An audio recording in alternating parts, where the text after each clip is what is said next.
নমস্কার আদাব, আমি Anup Sony. Crime petrol Dastak show থেকে আপনাদের সদর আমন্ত্রণ জানাচ্ছি।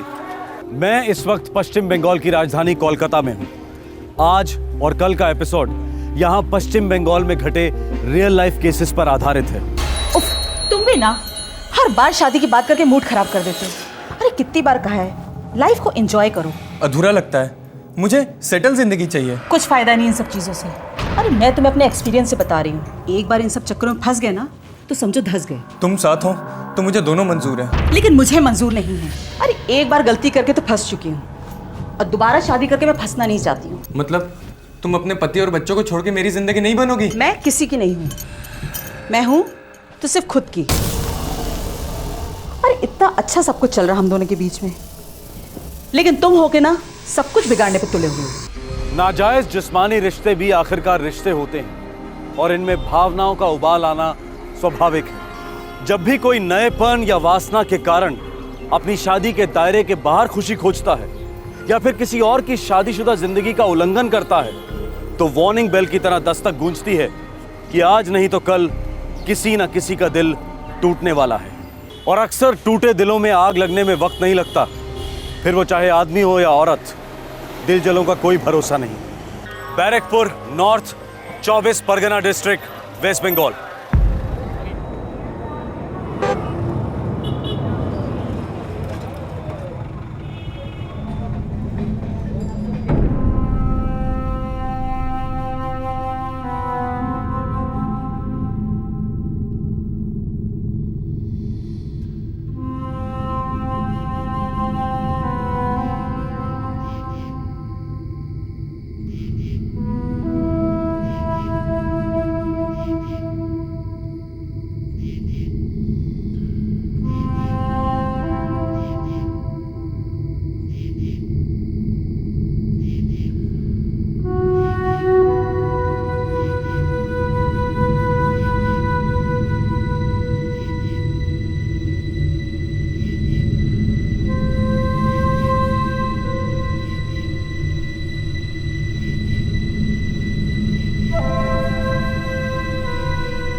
वो तो 10 भी नहीं बजे हैं, सिर्फ 9:55 हुए, लेकिन गेट पोस्ट तो बिल्कुल खाली है।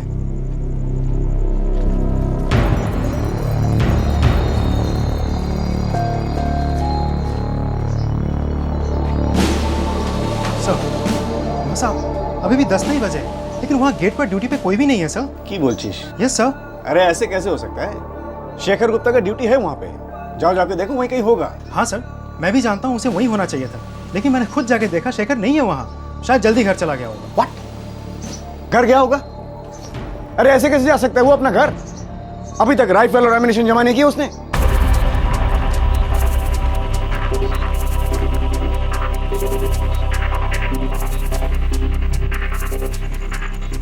समझ में नहीं आ रहा, ये शेखर सेनगुप्ता बिना बताए, बिना राइफल लौटाए जा कहां सकता है वो? सर आप वापस कंट्रोल रूम जाइए, मैं जाके उसके क्वार्टर्स में देखता हूँ। ठीक है, वही करो।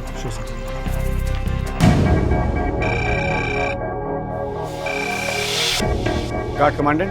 वहाँ साहब, शेखर वहाँ क्वार्टर्स में नहीं है, आसपास कहीं भी नहीं है वो। ये साला शेखर मेरा सस्पेंशन करा के ही रहेगा। वो बिना गोलियां लौटाए, बिना राइफल लौटाए वो कहां जा सकता है? गुहो, क्वार्टर्स बराबर से चेक कर लिया? जी हाँ सर, अंदर बाहर सब देखा। पहले पंकज ने देखा, उसके बाद मैंने भी देखा। अच्छा, चेंजिंग रूम में देखा? जी हाँ सर, वहां भी देखा, वो कहीं नहीं है सर। उसने हथियार डिपॉजिट किए या नहीं? नहीं सर, इसी बात का सबसे बड़ा डर है सर। उसके पास एक SLR राइफल और साथ में 2 मैगजीन्स हैं सर, और हर एक मैगजीन्स में 25 गोलियां हैं सर। इमीडिएटली सभी लाइंस में इमरजेंसी अलर्ट करवा दो। सर वो तो मैंने पहले से ही करवा दिया है। ये साला शेखर ये क्या कहाँ होगा? चिंता तो इस बात की है कि उसने हथियार जमा नहीं किए। आप इसका मतलब समझ सकते हैं सर?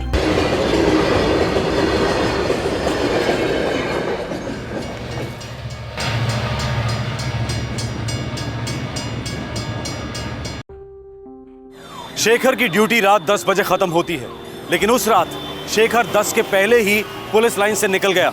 ड्यूटी राइफल और गोलियां कंट्रोल रूम में लौटाने की बजाय अपने साथ ले आया। मामला गंभीर था, पुलिस रूल्स का घोर उल्लंघन किया गया था। इस मामले को तुरंत पूरे राज्य के थानों में फ्लैश किया जाना बहुत जरूरी था, लेकिन दुर्भाग्यवश ऐसा नहीं हुआ। केवल पुलिस लाइन क्वार्टर्स में पूछताछ हुई। अब सवाल यह था कि राइफल और गोलियों के साथ आखिर शेखर सेन गुप्ता कहां गायब हो गया था और क्यों।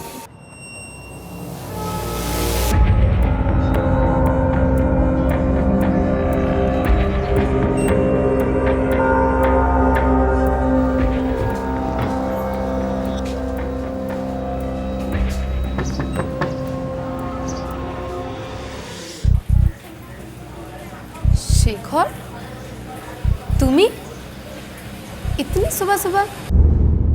चलो चलो मेरे साथ। तुम भी ना शेखर।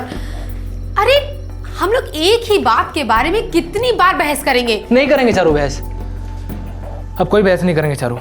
चारू मैं फैसला कर चुका हूँ, हम अभी शादी कर रहे हैं। तुम चलो बस मेरे साथ। हाथ छाड़ो अमर, बहुत हो गया शेखर।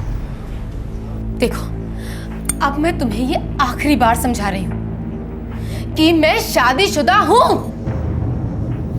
और मैं अपने पति और बच्चों को छोड़कर कहीं नहीं जा सकती। छोड़ने के लिए यहाँ है ही कौन चारू? तुम अकेली हो तभी तो कह रहा हूं ना। बाद में कर देना ना उसको फोन, कह देना उसको छोड़ दिया तुम्हें। चारू चलो चलो मेरे साथ। तुम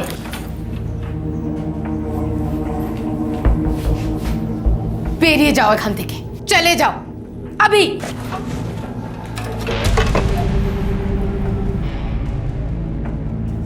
ये क्या कर रहे हो?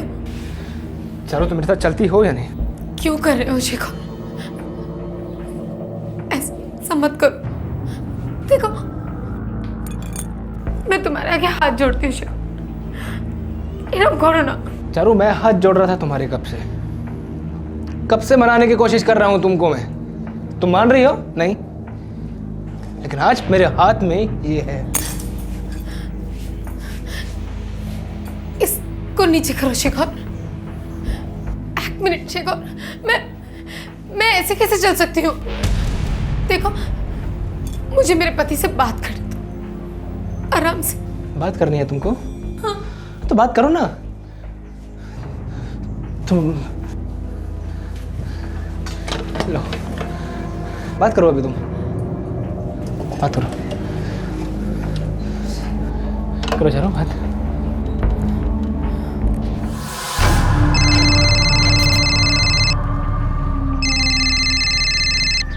है लता, आज इतनी जल्दी उठ गई? কি? नहीं, मैं अभी आ रहा हूँ। हम तातरी আসছি। কি হলো? नहीं, কিছু না, कुछ नहीं।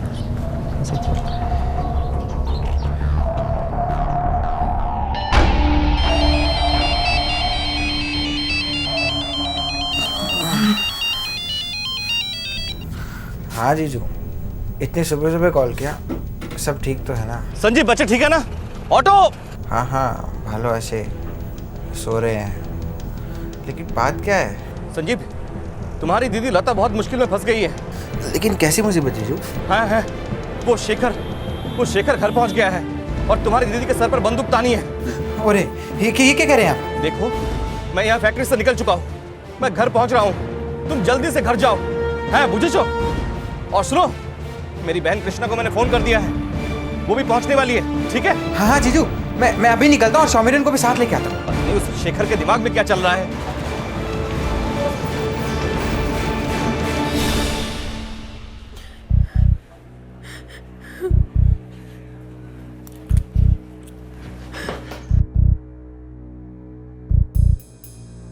देखो शेखर, अभी जो कुछ तुम कर रहे हो ना, ये बिल्कुल सही नहीं है और अभी तुम होश में नहीं हो। एक भी गोली खाली नहीं जाएगी, इतने होश में हूं मैं। देखना चाहोगे? दिखाऊं? ना चलो चलो फिर मेरे साथ। चलो तुम। शेखर दा, लता बॉबी तुम्हारे साथ कैसे जा सकती है? वो एक शादीशुदा औरत है और 2 बच्चों की माँ है। शेखर प्लीज समझने की कोशिश करो आप। काका छोड़ दो मेरी माँ को। चुप चुप सब। दिव्येंदु, तुमने इन सबको यहाँ बुलाकर बहुत बड़ी गलती कर दी है। मुझे बहुत गुस्सा आ रहा है इन सब पर मुझे। एक मिनट शेखर, तुम शांत हो जाओ, मेरी खातिर गुस्सा थूक दो। हम बात करेंगे, ठंडे दिमाग से बात करेंगे। शादी के बाद चारों, हम सब शादी के बाद। शादी से पहले मेरा दिमाग अब ठंडा होने वाला नहीं है चारों। बहुत टाइम वेस्ट हो गया है। चलो चारों, चलो चलो तुम अभी मेरे साथ चलो। अरे क्या चलो चलो लगा रखी है? जो तुम चाहते हो वो कभी नहीं हो सकता। देखो शेखर, देखो तुम मेरे भाई समान हो। देखो जो भी बात है बैठते हैं, बातें करते हैं और आराम से हल निकालने की कोशिश करते हैं। कृष्णा तुम चाय बनाओ, चाय। तुम सब मेरा दिमाग खराब कर रहे हो। मैं अभी यहाँ बात नहीं कर सकता हूँ। देखो, हम कहीं बाहर चल के बात करते हैं।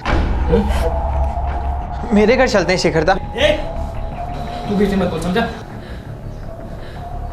चलो तुम और दिव्येंदु तुम, हम तीनों कहीं बाहर जाएंगे और एक आखिरी फैसला करेंगे। शेखर, मेरी बात सुनो। दादा और बोधी दोनों की हालत बहुत खराब है। मैं भी साथ चलती हूँ, यकीन मानो मदद होगी। ठीक है चलो। तुमने कहा था ना बात करो। चारों मैं बात कर रहा हूँ ना। हाँ चलो चलो चलो।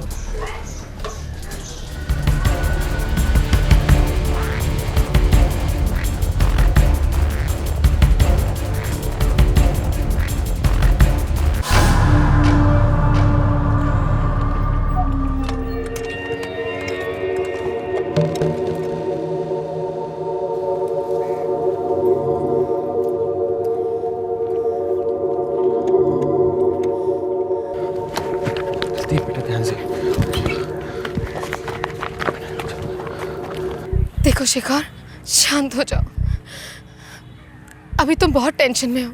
चलो तुम टेंशन में नहीं हो क्या? और दिव्येंदु तुम? नहीं, मुझे टेंशन नहीं है, क्योंकि मैं जानती हूँ कि जब तुम्हें होश आ जाएगा ना, तब सब ठीक हो जाएगा। मुझे पूरा विश्वास है। श्रुति। चारों, मुझे भी विश्वास है कि तुम उससे शादी करने के लिए तैयार हो जाओगी। चारों, बताओ तो दिव्येंदु को, तुम मुझसे प्यार करती हो ना? ये झूठ है। चारों, फिर सच क्या है? सच ये है कि मैं दिव्येंदु की पत्नी हूँ। मेरे 2 छोटे छोटे बच्चे हैं और मेरा तुम्हारे साथ कोई रिश्ता नहीं। ठीक है?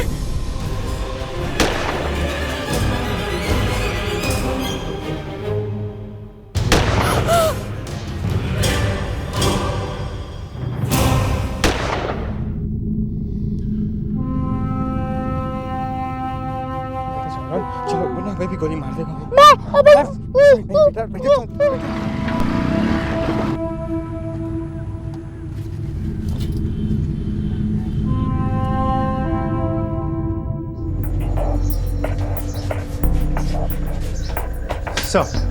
सर, ये शेखर सेनगुप्ता जा कहाँ सकता है, वो भी राइफल के साथ? भाड़ में जाए साला, आने दो साले को। ऐसी खबर लूंगा मैं, इतना बड़ा मेमो बनाऊंगा मैं उसके लिए। सस्पेंशन तो पक्का है साले का। सर, कुछ खबर मिला शेखर सेनगुप्ता का? No sir. उसके नाम के आगे रिमार्क्स लगा दो, dereliction of duty. Okay sir. और जब भी ड्यूटी पे आए उसे लेना मत, सबसे पहले वो मुझसे मिलेगा। Okay sir. साला शेखर कुत्ता गया कहाँ होगा?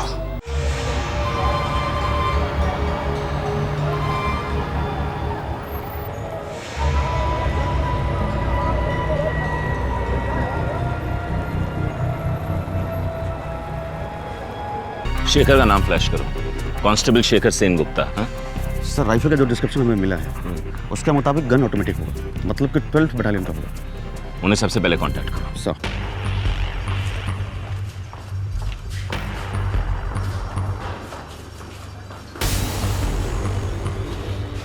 सर, शेखर पागल हो गया सर। अभी पाल्टा स्टेशन से फोन आया। उन्होंने कहा कि शेखर ने 3 लोगों को गोली मार दी सर, और तीनों मर गए। अरे बकवास मत करो घुओ। सर काश ये बकवास होती, मगर ये खबर पक्की है सर। तीनों की लाशें पुलिस स्टेशन में पड़ी है। दुखा दुखा, क्या कर दिया इस आदमी ने?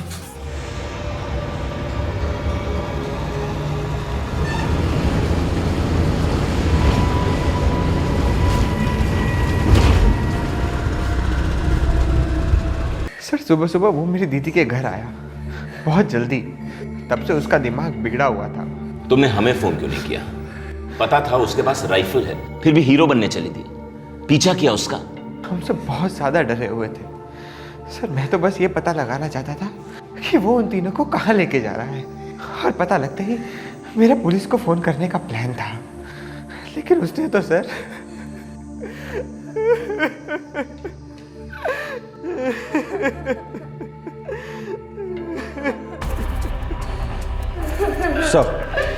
सर कांस्टेबल शेखर सेन गुप्ता लत बगान लाइन्स में गार्ड ड्यूटी पर था, और ड्यूटी से 20 मिनट पहले ही वहां से उसने एक राइफल और 25 राउंड की 2 मैगजीन लेकर गायब हो गया। Oh my God!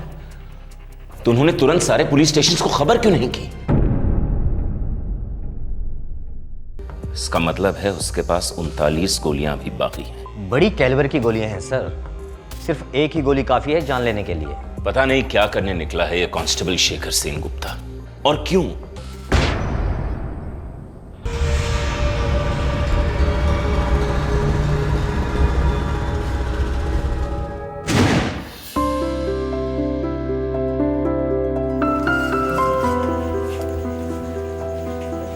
तो माँ दे ही दिया कमरा किराए पर? हाँ दे दिया।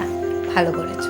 खर्चे कितने बढ़ गए हैं देखो, और संजीव का कॉलेज चल ही रहा है, अभी कमाने में वक्त है उसे। किंतु माँ किराए विराए की बात साफ साफ कर ली हो ना उससे? हाँ हाँ पुलिस वाला है, ट्रेनिंग ले रहा है पुलिस में। ओ ताले तो आरो भालो, घर की सिक्योरिटी भी बनी रहेगी ना। जाओ के चाह दिया है। हाँ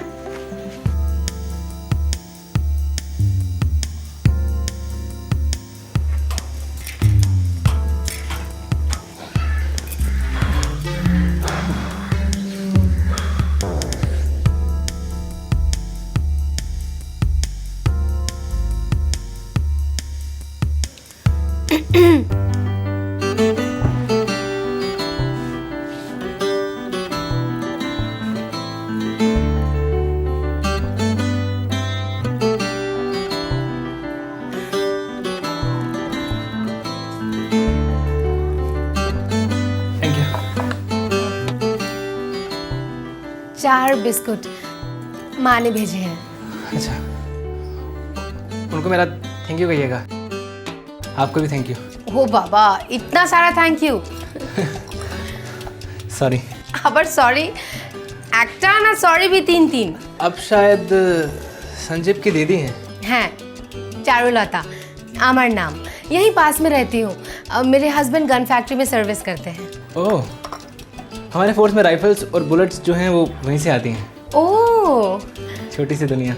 हाँ सो तो है। तुम्हार नाम की बताया नहीं? सॉरी शेखर। আবার सॉरी।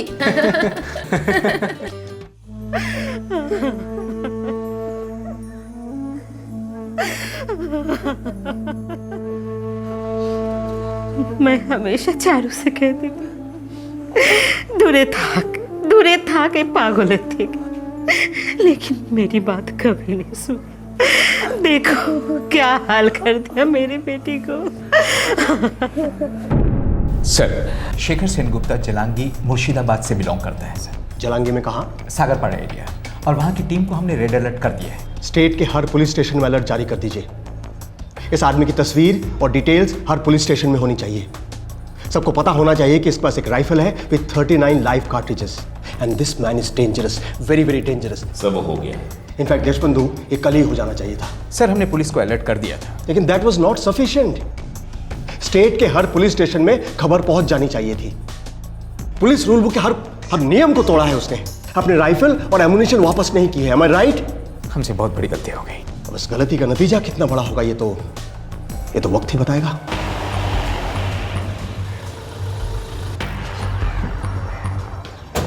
क्या ये क्या कह रहे हैं आप? दोबारा कह रहा हूं, आपके बेटे शेखर ने 3 लोगों की हत्या कर दी है। शेखर ने?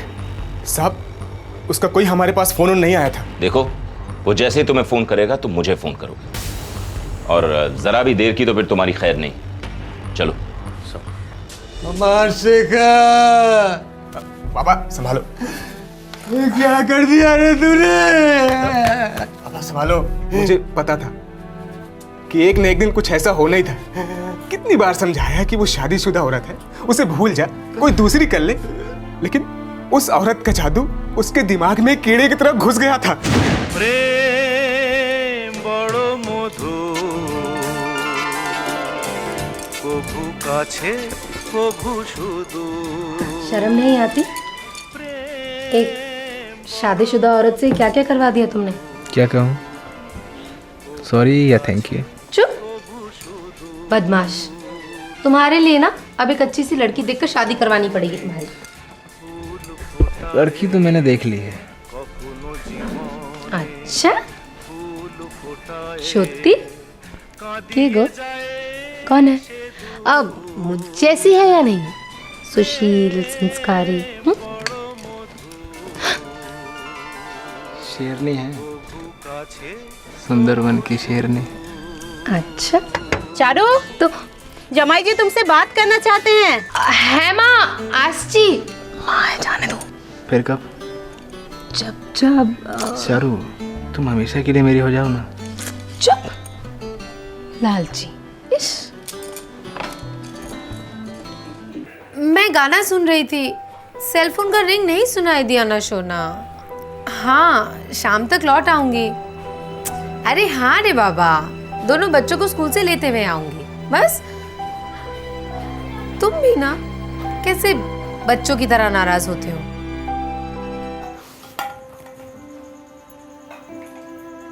चारू, आजकल मायके की बहुत याद आती है तुम्हें। लगभग रोज दिन भर यही रहती हो। क्या नो माँ, तुम्हें पसंद नहीं है? पसंद क्यों नहीं? तुम्हारे बाबा जिंदा होते तो बहुत खुश होते। बेटी रोज घर आ रही है, घर खिला खिला सा रहता है। क्या बात है माँ, क्यों लो?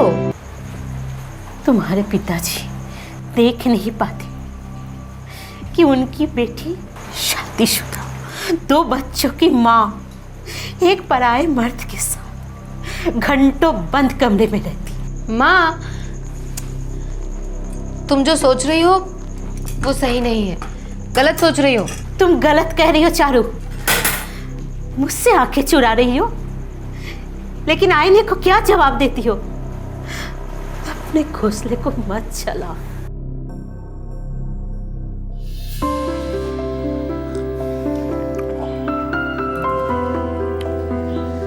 चारू, मैं शादी करने जा रहा हूँ। बहुत बढ़िया। कौन है लड़की? चारू, मैं तुमसे शादी करने जा रहा हूँ। इन सब फालतू बातों के लिए ना वक्त नहीं है मेरे पास। फालतू बातें? चारू, मैं तुम्हारे जिस्म से प्यार नहीं करता हूँ। चारू, मैं तुमसे प्यार करने लगा हूँ। हाँ तो ठीक है ना, लेकिन ये सब के बीच में शादी की बात कहाँ से आ गई? अरे तुमको दिखता नहीं है क्या? देखो ना, ये देखो, ये देखो। चारू, ये सब पत्थर की लकीरें नहीं हैं। चारू, मैं तुम्हारे पति से बात कर लेता हूँ। चुप करो, तुम मेरे पति से कोई बात नहीं करोगे। तुम नहीं जानते हो, अगर मेरे पति को इस कांड के बारे में पता चल गया ना तो अनर्थ हो जाएगा। अनर्थ हो चुका है। शादी की मर्यादा पर थूक दिया तुम दोनों ने, और खुद शादी करने चली हो। ना माँ, मैं इसे शादी वादी नहीं करूंगी। वो तो तू मेरी लाश पर करेगी, और तुम अभी कभी यहाँ से निकल जाओ। मासी, हम ये है तुम्हारा एडवांस, ले लो और कभी मत लौटना, न इस घर में न मेरी बेटी की जिंदगी में। नहीं मासी। हाथ छोड़ती, बच्चे हैं इसके, छोड़ दो इसे आके। चारू, समझाओ तुम। जब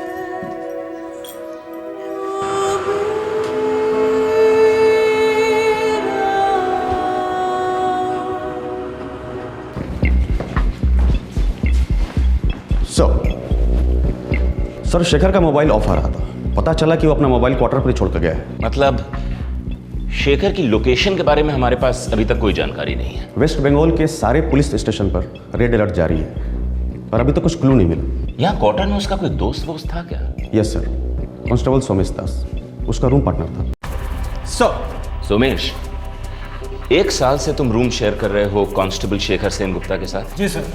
इस वक्त कहाँ गया होगा वो? पता नहीं सर, पिछले 4-6 महीने से तो ठीक से बात भी नहीं कर रहा था, पूरा दिन फोन पे लगा रहता था। किसके साथ? सर बातों से तो लगता था कि वो लेडी चारुलता के साथ बातें करता था। सर फोन रिकॉर्ड चेक किया, 90% कॉल्स चारुलता के साथ थे। सर हम सब ने उसे समझाने की कोशिश की कि उस औरत के साथ एफआईआर आगे ना बढ़ाए। सर वो मैरिड थी, और फिर शेखर के भाई ने भी उसे काफ़ी समझाने की कोशिश की। शेखर तो बिल्कुल लव क्रेजी था सर, एकदम लव क्रेजी। देख, वो तुझसे 10 साल बड़ी है और उसके 2 बच्चे भी हैं। चल एक बार वो विधवा होती या तलाकशुदा होती तो बात समझ में आती थी।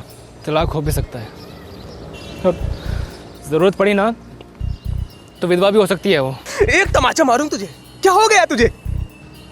प्यार हो गया दादा मुझे। और हमसे नफरत? मैंने और बाबा ने खून पसीने कमाई करके तुझे पढ़ाया लिखाया है, तुझे पुलिस की नौकरी मिली। अरे हमारी सारी उम्मीदें टिकी हैं तुझ पे, सब बर्बाद कर देगा क्या? दादा आप सबकी तरफ मेरी जो भी ड्यूटी बनती है मैं उसे हर हाल में पूरा करूँगा। कोई बर्बादी नहीं है दादा, शादी कर रहा हूँ मैं। सर मुझे तो कभी कभी लगता था कि वो मेंटल हो चुका है, अपने ही ख्यालों में रहता था, यहाँ तक कि ड्यूटी पर भी। हाँ, शायद उसे यकीन हो गया था कि चारुलता के साथ उसकी शादी वादी तो होगी नहीं, इसलिए उसने ये हत्याकांड सोच समझ के प्लान करके किया है। सर हो सकता है, पर जो आदमी किसी औरत से पागलों की तरह प्यार करता हो वो उसे मार कैसे सकता? क्योंकि प्यार भी पागलों वाला ही था, और ऐसे प्यार को नफरत में बदलते देर नहीं लगती, और फिर नफरत भी पागलों वाली हो जाती है।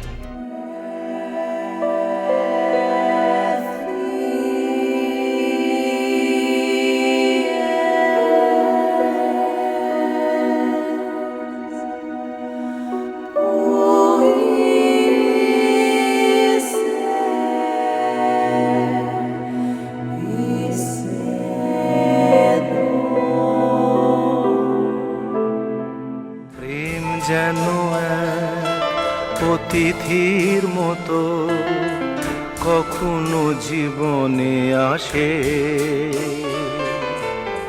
ফুলো ডোরে বাঁধে, কখনো আবার অশ্রু ঝরিয়ে চলে যায়।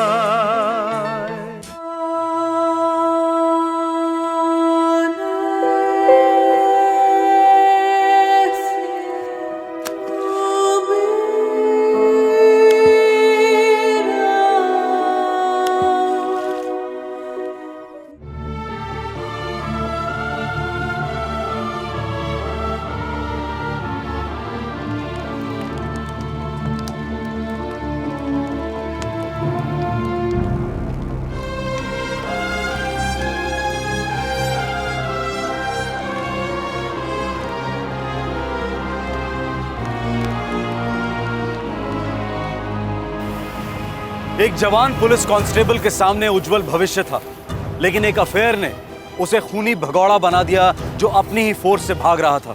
पर क्या वो दरअसल अपने आप से भाग रहा था? क्या हासिल हुआ उसे चारुलता, उसके पति देवेंदु और देवेंदु की बहन कृष्णा को मौत के घाट उतारकर? इस घोर अपराध के बाद इस हत्यारे ने अपने हथियार को गायब कर दिया। अब आगे क्या होने जा रहा था? क्या था उसका इरादा? क्या थी उसकी तकदीर? पूरी बंगाल पुलिस फोर्स ये जानने के लिए उतावली थी कि उन्हीं के एक कांस्टेबल ने ये 3-3 हत्याएं क्यों की।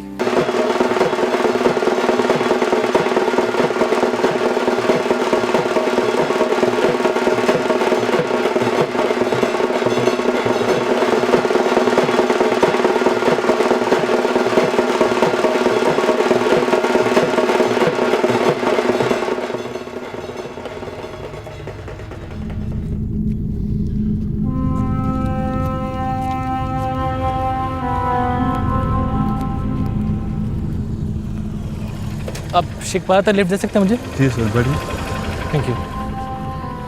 शेखपारा पश्चिम बंगाल और बांग्लादेश के बॉर्डर पर स्थित है।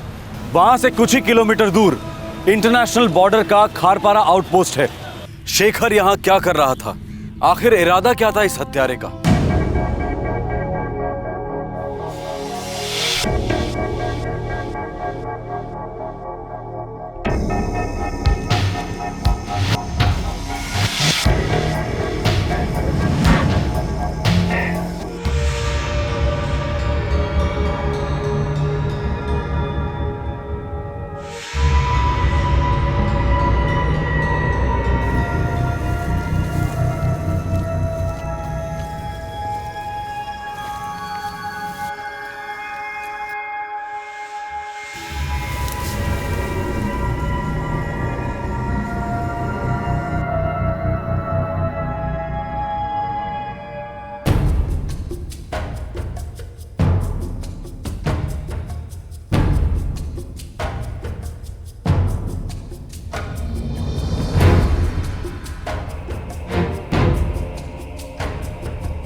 खड़े हो जा वरना गोली दाग दूंगा। किधर जा रहे थे? सब मेरा ससुराल ऊपर है साहब। घरवाली बहुत बीमार थी तो उसको वहाँ छोड़ाया था। सब उसका हालचाल पूछने जा रहा था सर वहाँ। कहाँ के रहने वाले हो? रानी नगर का साहब। अगली बार पूरे कागजात बनाकर आना और कहरपारा आउटपोस्ट से एंट्री लेना, समझे? जी साहब। सब वो मैं जाऊँ साहब, मेरी घरवाली। ठीक है, अब तुम जाओ। जी साहब।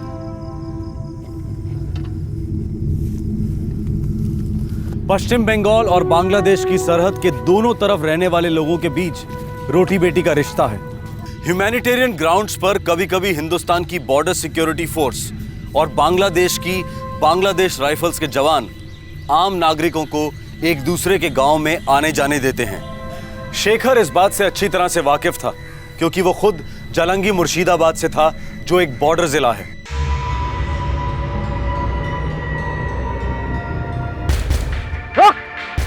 ये जूते कहाँ से है? दुकान से लिए हैं साहब। ये तूने खुद खरीदे? जी साहब। झोंक लीजिए।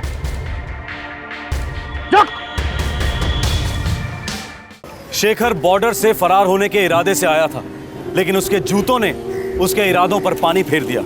दरअसल जब भी पुलिस कर्मचारी के जूते घिस जाते हैं तो पुराने जूते लौटाए जाते हैं और नए जूते कमीशन होते हैं। फोर्स के जूते कभी भी मार्केट में बेचे नहीं जाते। बीएसएफ के जवान शेखर को आउटपोस्ट के ऑफिस ले गए।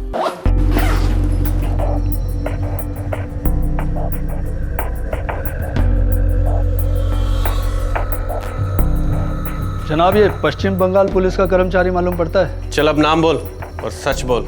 Shekhar Sen Gupta, constable, 12 battalion armed police.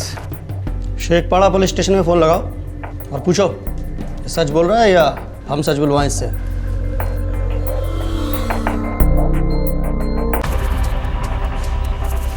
क्या नाम बताया sir? Constable Shekhar Sen Gupta, 12 battalion arm police. हाँ सर, ये तो वांटेड है और कल ही 3 लोगों का मर्डर करके फरार हुआ है। जी धन्यवाद जनाब। 24 परगना पुलिस डिवीजन का कांस्टेबल है। कल सुबह ड्यूटी राइफल से 3 लोगों को मार दिया इसने। हवाले करने का इंतजाम करो इसे। जी जनाब।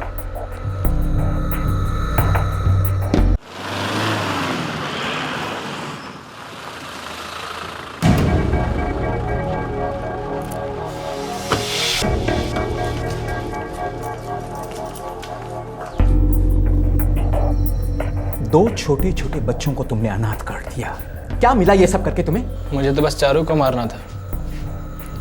अब बाकी के बीच में आ गए तो मैं क्या करूं? लेके जाओ इसको। चारुलता नाजायज रिश्ते की आग में अपनी मर्जी से कूदी। चारुलता के पति देवेंदु को अफेयर का आभास था। हल्की सी दस्तक सुनी भी थी। देवेंदु की बहन कृष्णा तो केवल अपनी। चारुलता के बच्चे सिर्फ इतना जानते थे कि उन्हें मम्मी पापा से बहुत प्यार है और अब वो उन्हें कभी नहीं देख पाएंगे। चारुलता की मां ने जुर्म की दस्तक सुनी थी और अपनी मजबूर आह बुलंद भी की थी, पर अफसोस तब तक पानी सर के ऊपर निकल चुका था। एक सनकी आदमी के एक औरत के लिए पागल जुनून ने कितनी सारी जिंदगियां बर्बाद की। वेस्ट बंगाल থেকে আপনাদের সবাইকে সদর অভিনন্দন জানাচ্ছি।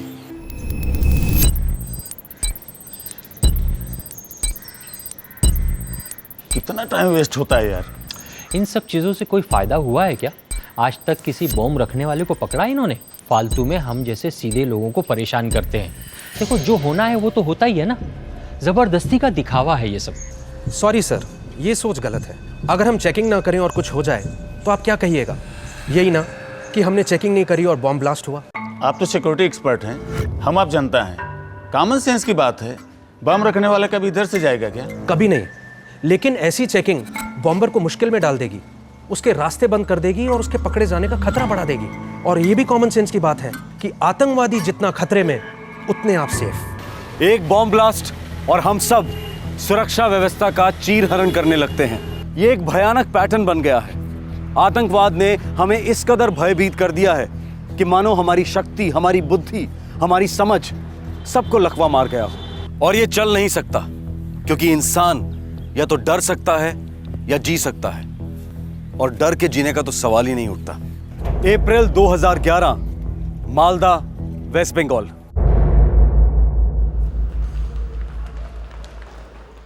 शून्य जेठा ग्रह होरे প্রাচী।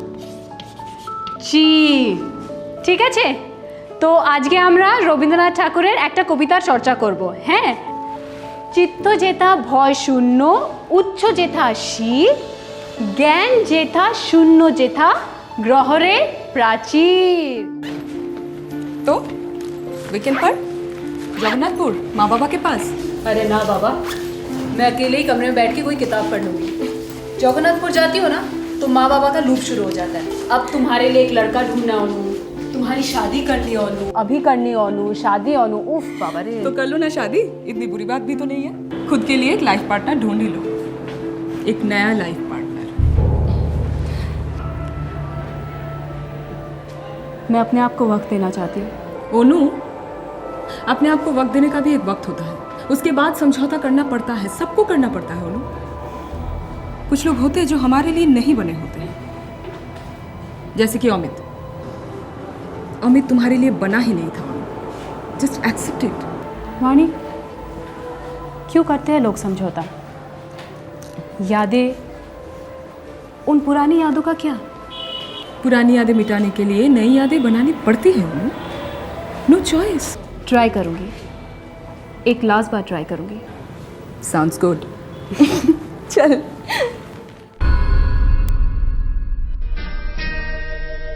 সেই রাতে রাত ছিল পূর্ণিমা, রং ছিল ফাল্গুনি হাওয়াতে। সেই রাতে রাত ছিল পূর্ণিমা। আমি চিনি গো চিনি তোমারে, ও গো বিদেশিনী। আমি চিনি গো চিনি তোমারে, ও গো বিদেশিনী। তুমি থাকো সিন্ধু পারে, তুমি থাকো সিন্ধু পারে, ও গো বিদেশিনী। Good morning. क्या बात है, आज चाय के साथ बिस्किट की जगह रोमांस। काम पर नहीं जाना है क्या? इरादा क्या है? इरादा तो काम का ही है, लेकिन संस्कृत वाला। तुम भी ना। माधवी राते तो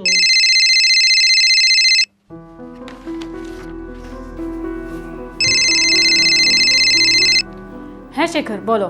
अनुदी, आज मैं नहीं आऊँगा, मुझे ना कुछ असाइनमेंट्स पूरे करने हैं, उसके बाद ही मैं घर से निकलूंगा। ठीक है, लेकिन रात के खाने पर तो रहोगे ना?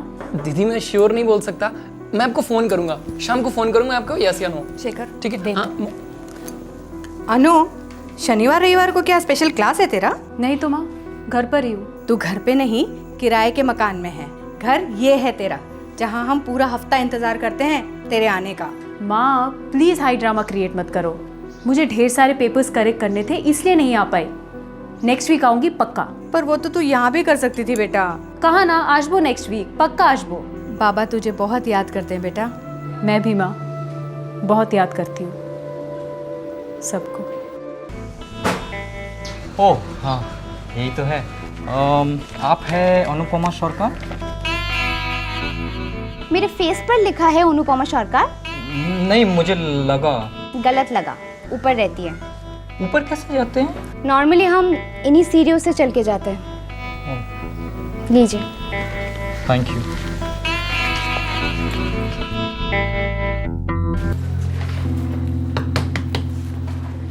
अनुपमा सरकार, हाँ ये आपका पार्सल है, यहाँ पे साइन कर दीजिए।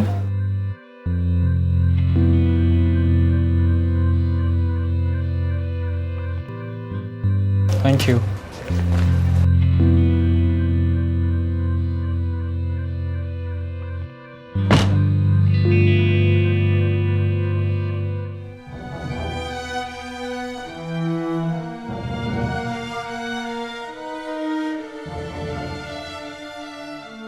अगर तुम्हारा कोई भी सामान रह गया हो तो मैं कुरियर कर दूंगा। मैं तुम्हारी कोई भी चीज़ अपने पास नहीं रखूंगा।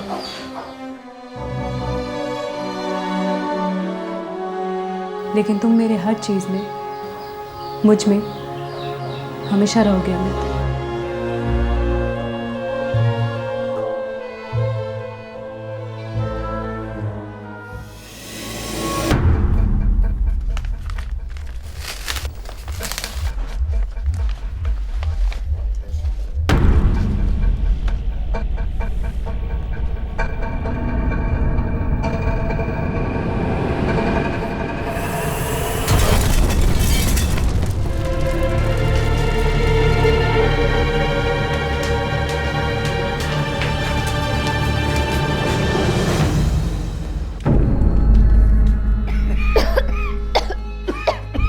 क्या हलो बात? क्या हुआ? पता नहीं धमाका, कुछ दिखाई नहीं दे रहा है।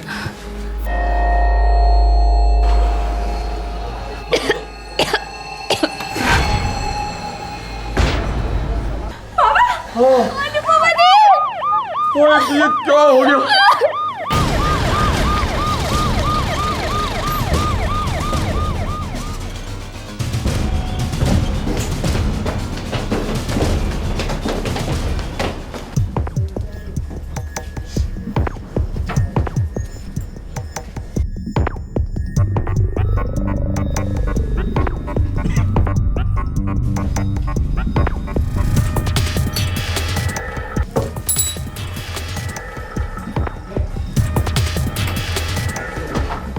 कितने बजे थे? 10:30 बजे थे। सर वो कुरियर वाला 10:15 को यहाँ से गया था। मतलब कुरियर वाले जाने के 15 मिनट बाद आप लोगों ने ब्लास्ट सुना?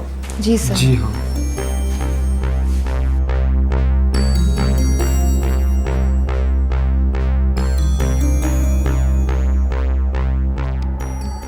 सब पिछले 6 महीने से अनुपमा हमारे यहाँ किराएदार थी।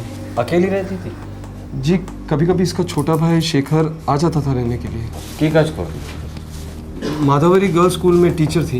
भाई के अलावा और कोई नहीं था? ना ना, फुल फैमिली, माँ बाबा भाई, वो सब जगन्नाथपुर में रहते हैं।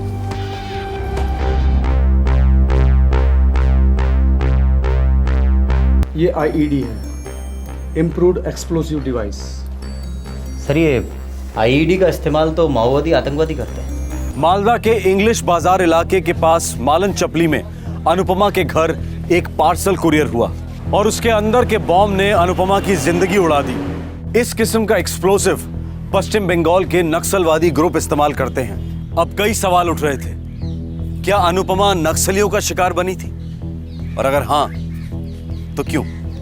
और हाथ पैरों में भी कुछ चोटें आई हैं। अगर उस वक्त उस रूम में और कोई भी होता तो शायद वो भी मर जाता। पर उस वक्त कमरे में लड़की के अलावा कोई नहीं था और एक लड़की को मारने के लिए पूरा बम। अजीब, या तो एड्रेस गलत था या तो बम गलत था। किसी तो भूल छिलो डॉक्टर, कुछ तो गलत था। किसी तो भूल छिलो डॉक्टर, कुछ तो गलत था। कंफर्म IED है। वायरिंग ऐसी की गई थी कि बुक खोलते ही ट्रिगर दब जाता और एक बहुत बड़ा धमाका। पार्सल अनुपमा के नाम का था, मतलब उसके घर पे बॉम्ब भेजा था उसकी जान लेने के लिए। लगता तो ऐसे ही है। अच्छा, ये जो IED इस्तेमाल किया था वो प्रोफेशनल किस्म का था या घर पर बनाया हुआ था? Professional, very professional. ये रही हमारी नक्सलियों की फाइल। लास्ट 6 मंथ में जहाँ जहाँ नक्सलियों ने और माओवादियों ने ये IED इस्तेमाल किए हैं वो बिल्कुल इस IED से मिलते जुलते हैं। मतलब इसमें नक्सल वाला एंगल भी हो सकता है? ज़रूर हो सकता है। और ये कुरियर कंपनी, इसके बारे में कुछ पता चला? सॉरी, ब्लास्ट में कुरियर कंपनी का एड्रेस वाला रिसीप्ट बुरी तरह से डैमेज हो गया था। जोड़ने की कोशिश की गई पर पेपर जला हुआ था। ठीक है, उस कुरियर बॉय का स्केच निकालो, कुछ चलकर सामने आया तो ठीक है, तो ढूंढ निकालो उस सारे को। मेरी बेटी एक सीधी सादी स्कूल टीचर थी। धमाके में जो बम इस्तेमाल हुआ है वो किसी भी एंगल से सीधा साधा नहीं था मिस्टर सरकार। सर अनुपमा दी पर आप डाउट कर ही नहीं सकते, वो बहुत ही क्लीन लेडी थी। 6 महीने से रहती थी यहाँ। कौन कौन आता था मिलने? 1-2 बार उसके माँ बाबा आए थे, उसे देखकर चले गए। सर जैसे कि मैंने आपको बताया था, अनुपमा दी का छोटा भाई शेखर यहाँ पे आता जाता था। वो यहाँ ही पढ़ता है तो यहाँ और अपने घर के बीच अप डाउन करता है। कोई और?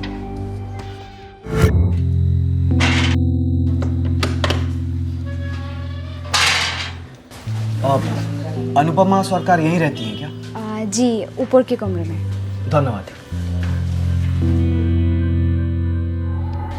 सर अनुपमा दी के माँ बाबा और भाई के अलावा मैंने उस आदमी को 2-4 बार देखा है। आखिरी बार उस आदमी को कब देखा था?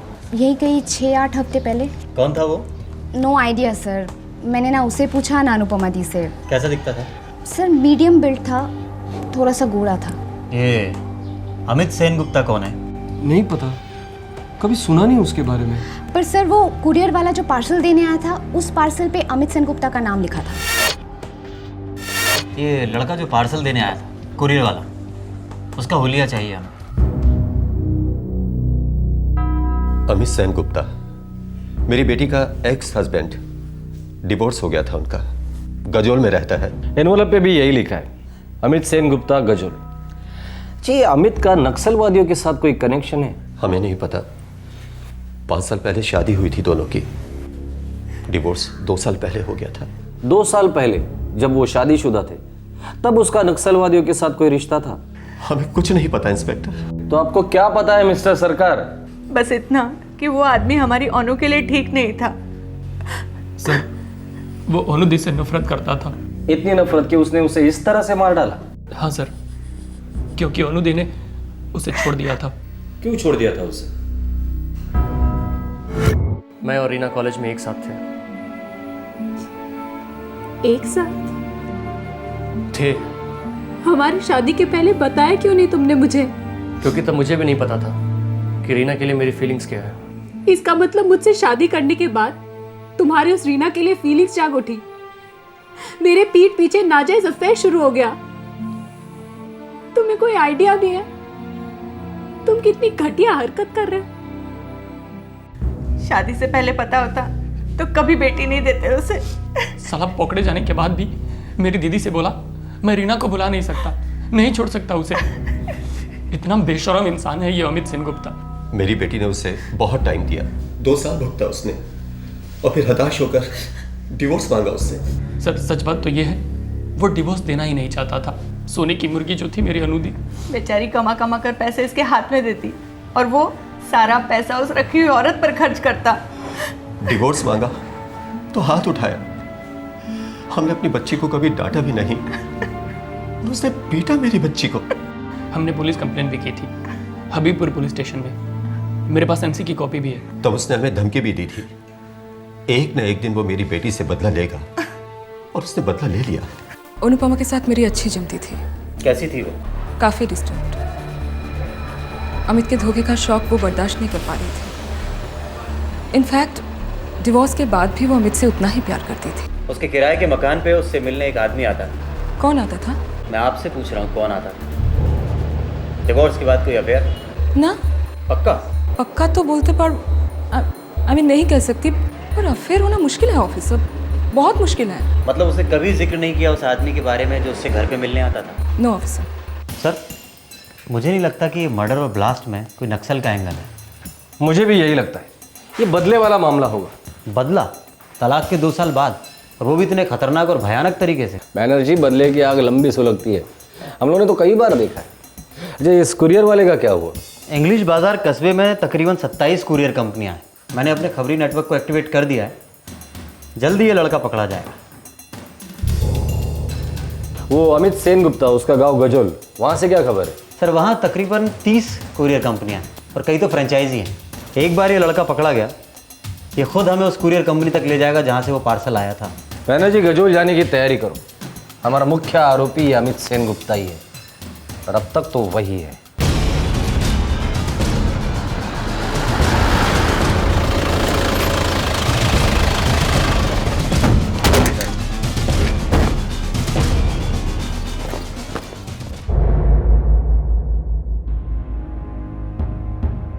जी, मैंने सुना अनुपमा की मौत के बारे में। ये आप ही ने भेजा था?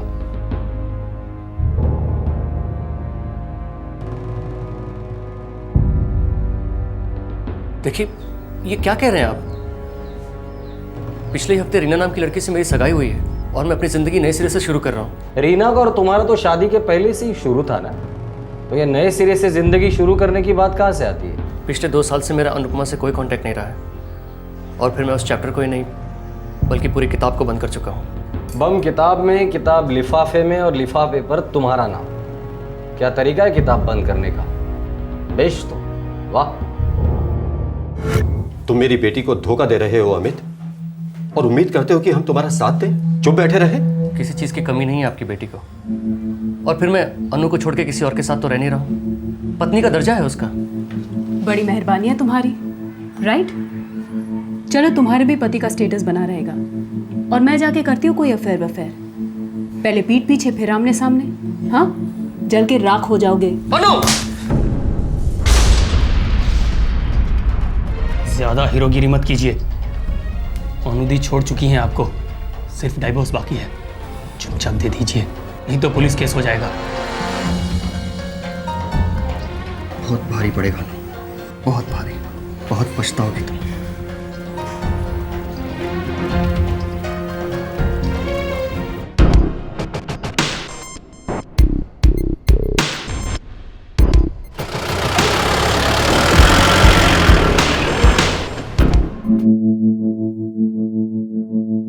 जो टॉर्चर आपको आते हैं सब आजमा लीजिए, मगर सच नहीं बदलेगा। और सच ये है कि मैंने अनुपमा को पार्सल नहीं भेजा है। हो सकता है किसी और ने तुम्हारे नाम से पार्सल भेजा हो। कोई मुझे फंसाने की कोशिश कर रहा है, और आप उसके चाल में फंसते जा रहे हैं। एड्रेस इतना साफ साफ लिखना कातिल की बेवकूफ़ी होगी। सर ये अमित की चालाकी भी हो सकती है। उसने सोचा होगा खुद का नाम लिखेगा तो कोई शक नहीं करेगा, क्योंकि कातिल अपना नाम और पता तो नहीं लिखता। ये अमित बहुत चालाक है। या कोई उससे भी चालाक है बैनर्जी। मतलब कोई ऐसा शख्स जो अनुपमा और अमित की हिस्ट्री को जानता था, जिसका उसने फ़ायदा उठाया। करेक्ट। जो अनुपमा से बहुत नफरत करता था और जानता था कि उंगली अमित पर ही उठेगी। आपने उसे बीच बाजार में थप्पड़ मारा था, शायद उसका गुस्सा होगा उसको। मुझे लगता है हमें ये बात भी पुलिस को बता देनी चाहिए थी। पता नहीं बेटा, पता नहीं। जाहिर है जो दिख रहा था वैसा था नहीं, कुछ छुपाया जा रहा था, कुछ ऐसा जिसकी जानकारी पुलिस के पास होनी चाहिए थी। आखिरकार इस केस में एक ब्रेक थ्रू मिला जब कुरियर कंपनी का लड़का पुलिस के हाथ लगा। हर newspaper, courier company, TV channel में तेरे लिए संदेशा भेजा था कि आके हमसे मिल, पर तू आया ही नहीं मिलने। सर मैं बहुत डरा हुआ था, मुझे उस पार्सल के बारे में कुछ नहीं पता था सर। मुझे उस पार्सल के बारे में कुछ पता नहीं था तो डर क्यों गया था तू? सुबह 10:15 बजे तूने पार्सल डिलीवरी किया था। वैसे रोज तू 11 के पहले डिलीवरी करता नहीं है। सर मुझे मैसेज आया था गजल ऑफिस से, अर्जेंट है। सबसे पहले गजल ब्रांच की खबर लेते, लौट कर लॉकअप में इसकी चमड़ी उधेड़ दी। सर यहाँ से सैकड़ों पार्सल्स रोज जाते हैं, अब ऐसे में किसी एक पार्सल को पहचानना नामुमकिन है सर। उस पार्सल में बम था मैनेजर साहब, ऐसा बम जो कुरियर इंडस्ट्री की धज्जियां उड़ा सकता है। बम डिलीवर हुआ है आपके ऑफिस से, कोई अचार की बोतल नहीं। मैं आपकी क्या मदद कर सकता हूँ? 16 अप्रैल को पार्सल डिलीवर हुआ था। मुझे उस दिन की सारी बुकिंग और डिलीवरी की रिपोर्ट्स चाहिए अभी। मैं लेके आता हूँ।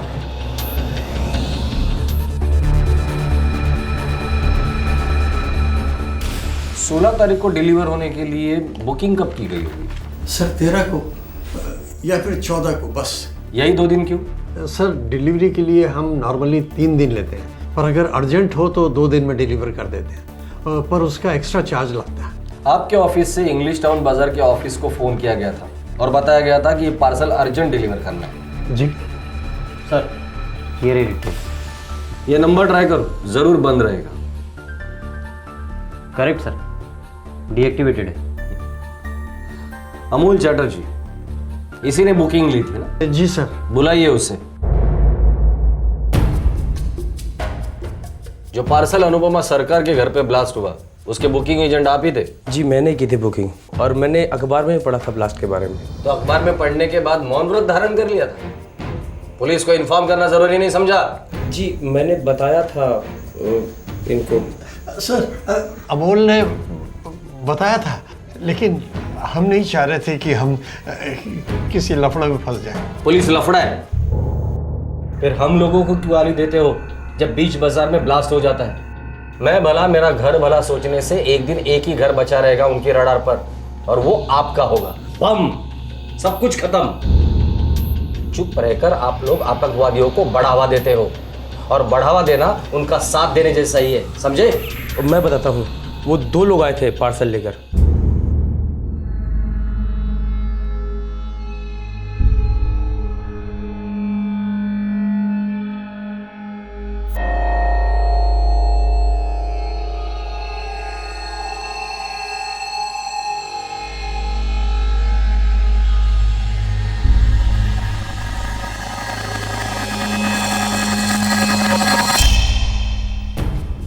कौन थे वो दो लोग?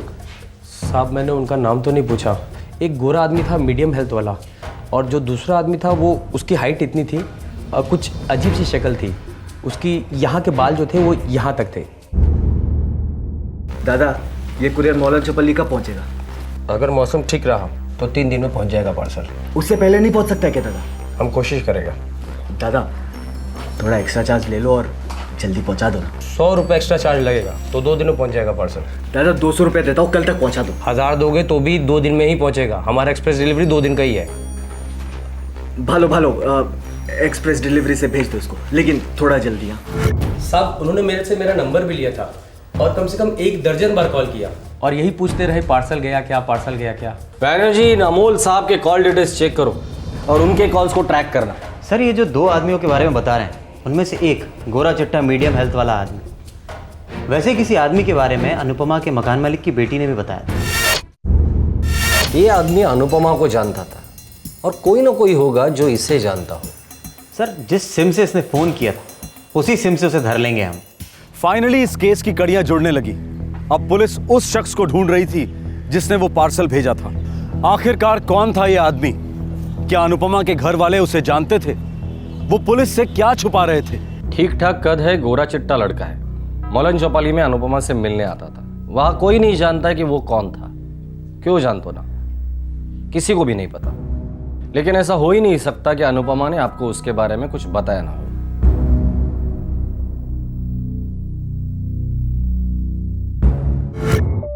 बाय। हेलो। हेलो।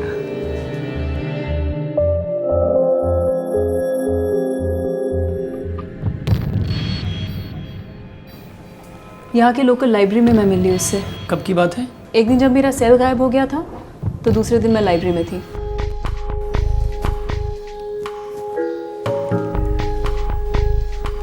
लगता है आप अपना सेलफोन भूल गई थी। Thank you. मैं इतनी परेशान हो गई थी, मेरे सारे नंबर स्टोर है इसमें। इसीलिए तो संभाल के रखा था ताकि जब आप वापस आए तो मैं आपको लौटा दूं।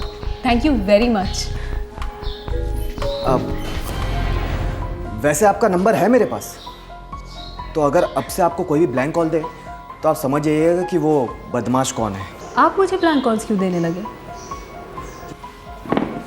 मेरा नाम बाबू और मेरे बाबूजी कहते हैं कि दोस्त और किताबें दोनों कम हो तो परवाह नहीं, लेकिन अच्छे होने चाहिए। सही कहते हैं आपके बाबूजी। वैसे मेरे बहुत कम अच्छे दोस्त हैं, एक्चुअली है ही नहीं। और मैंने किताबें भी आज तक कभी भी पूरी नहीं पढ़ी।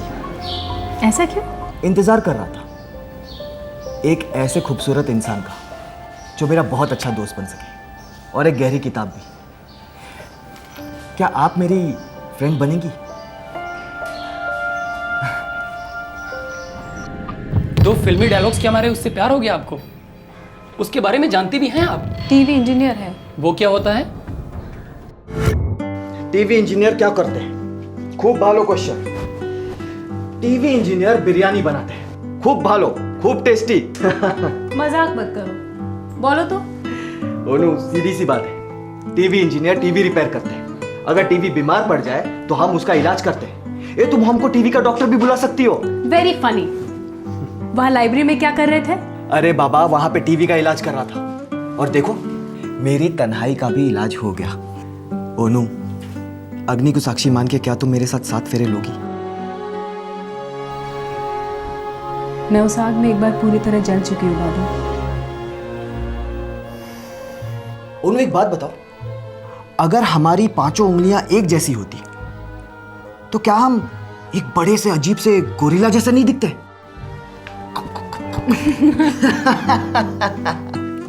देखा, यूं ही हंसती रहो, खिलखिलाती रहो हमेशा। मैं तुम्हें हमेशा ऐसे ही खुश रखूंगा। जानती हूँ। एक बात नहीं जानती हो तुम? क्या? एक ऐसा वक्त आएगा जब हम बूढ़े हो जाएंगे, चल नहीं पाएंगे, लेकिन फिर भी हमारी वो टीवी चलती रहेगी, पक्का चलेगी।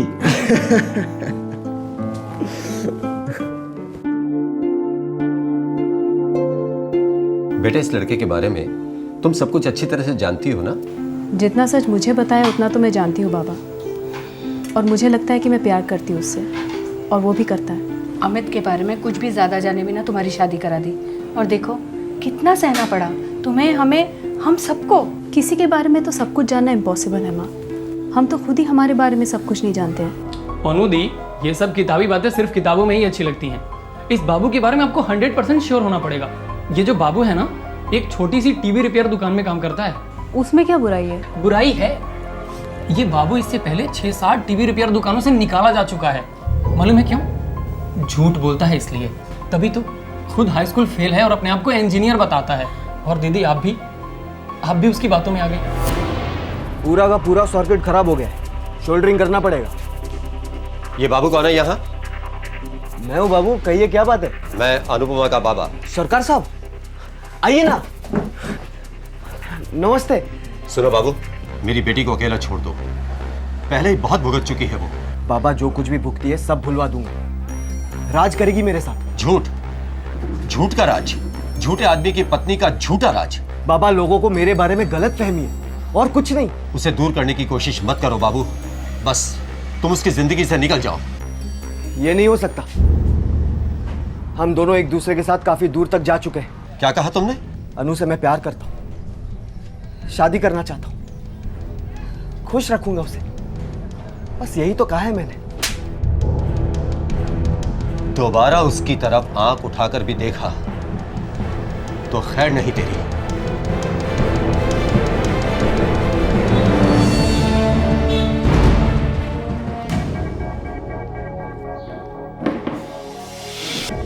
मैंने तुम्हें तुम्हारा फोन इसलिए नहीं लौटाया था ताकि तुम मेरे कॉल्स को रिसीव ना करो। बाबू प्लीज तुम जाओ यहाँ से। मैकेनिक के बदले खुद को इंजीनियर कह दिया तो तुमने मेरा पता ही काट दिया। एक छोटा सा झूठी तो कहा था मैंने। नफरत है मुझे झूठ से, और झूठे इंसान से मैं कोई रिश्ता नहीं रखना चाहती। खुद हरिश्चंद्र की पोती हो क्या तुम? मैंने कभी कोई झूठ नहीं बोला। बोला, मुझसे झूठ बोला, कहा कि प्यार करती हो ना मुझसे, शादी करोगी। वो झूठ नहीं था, लेकिन तुम्हारे झूठ ने मुझे एक नई सच्चाई दिखा दी है। सच्चाई तो मैंने देखी, इस्तेमाल किया है तुमने मेरा। क्या मतलब? शादीशुदा थी ना, अकेले नींद नहीं आती थी, नींद की गोली बनाकर निगल गई मुझे। क्या बक रहे हो? तुम्हें सिर्फ अपनी सेक्स की भूख मिटानी थी मेरे साथ। छी, मैं जा रही हूँ और कभी मेरा पीछा मत करना। रुको, सुनो, मैंने तुम्हारे बाबा को माफ कर दिया, अब तुम भी मेरे झूठ को माफ कर दो और चुपचाप से मेरी पत्नी बन जाओ। और तुम मेरा पहला प्यार हो, तुम मेरे जिस्म के साथ ऐसे खेल के नहीं निकल सकती हो। मुझे समझ नहीं आ रहा कि मैं तुम पे हंसूं या रो। कितनी थर्ड ग्रेड सोच है तुम्हारी। और वैसे भी एक हाई स्कूल फेल से और क्या उम्मीद की जा सकती है?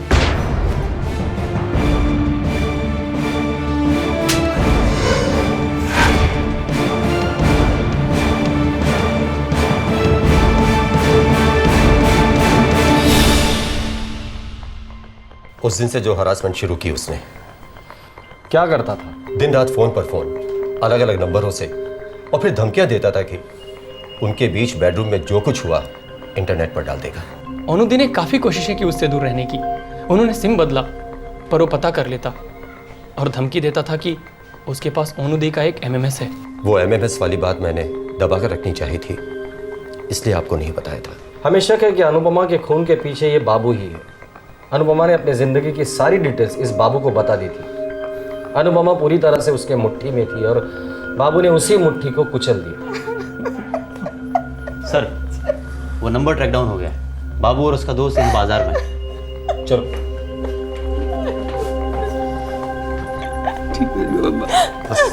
चुप हो जाओ।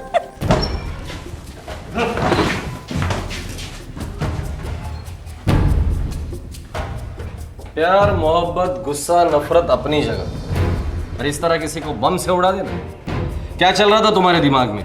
मेरे दिमाग में उसका थप्पड़ मारना गूंज रहा था साहब, हाई स्कूल फेल बोलना गूंज रहा था, जलील करके रख दिया था बाप बेटी ने मुझे, कहीं का नहीं छोड़ा था, मेरी मर्दानगी को कुचल दिया था उसने साहब।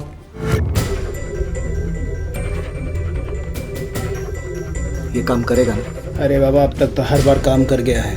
एक बार टेस्टिंग कर ले।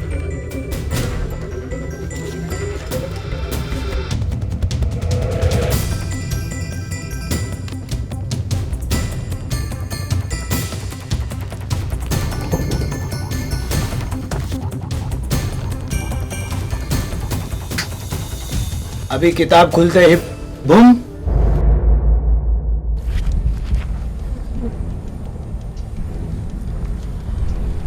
अभी खींच। खूब बोलो, बहुत मस्त चीज है यार।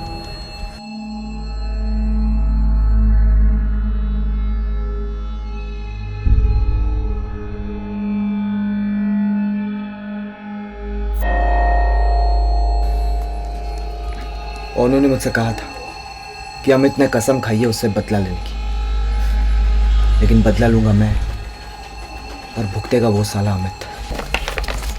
पर एक ही टेंशन है, ये किताब तेरी अनुपमा अपने घर में अकेले में ही खोले, नहीं तो दूसरे लोग मुफ्त में बकरा बन जाएंगे। मासूम लोगों की जिंदगियों को खतरे में डाला। कई मासूम मारे जाते थे जिनका तुमसे कोई लेना देना नहीं था। कोई मासूम मरा तो नहीं ना साहब? कोई मासूम मरा नहीं। लेके जाओ चलो को।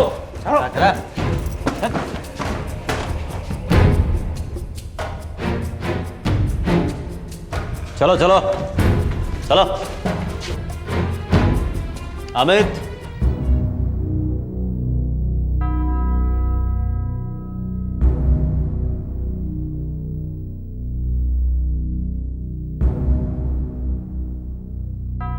बॉम्ब वाला पार्सल अनुपमा तक पहुंचने के पहले कई हाथों से गुजरा था। किसी के हाथ से गलती से भी किताब खुलती तो न जाने कितनी जाने जाती।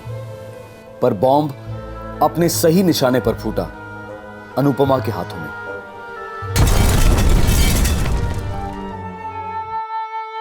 दुर्भाग्यवश अनुपमा से सच्चे प्यार ने हमेशा आंख में चोली खेली, उसके दिल की धड़कन का मजाक उड़ाया। उसके दोनों रिलेशनशिप्स विस्फोटक रहे। उन्होंने उसे जीते जी मार डाला। और फिर अगर कुरियर कंपनी में मेटल डिटेक्टर या बॉम्ब स्कैन मशीन होती तो अनुपमा शायद इस वक्त जिंदा होती। इस केस के बाद police force her courier company पर यह जोर डाल रही है कि वो अपने ऑफिस में बॉम्ब डिटेक्शन मशीन फिट करवाएं। यह केस आतंकवाद का भले ना हो, लेकिन आतंक के सौदागरों के तरीकों के बारे में दस्तक जरूर देता है। हमें इन कायरों के हर नए पैतरे का मुंह तोड़ जवाब देना होगा। डर के जीने का तो सवाल ही नहीं उठता। सवाल यह है कि हम कितने चौकन्ने हो सकते हैं और कैसे अपने आप को सुरक्षित बना सकते हैं। फिर मिलेंगे एक नए एपिसोड के साथ। तब तक अपना ख्याल रखें। शुभ रात्रि। जय हिंद। इस तरह के और भी एपिसोड देखने के लिए हमारे चैनल को सब्सक्राइब करें और बेल आइकन दबाना ना भूलें।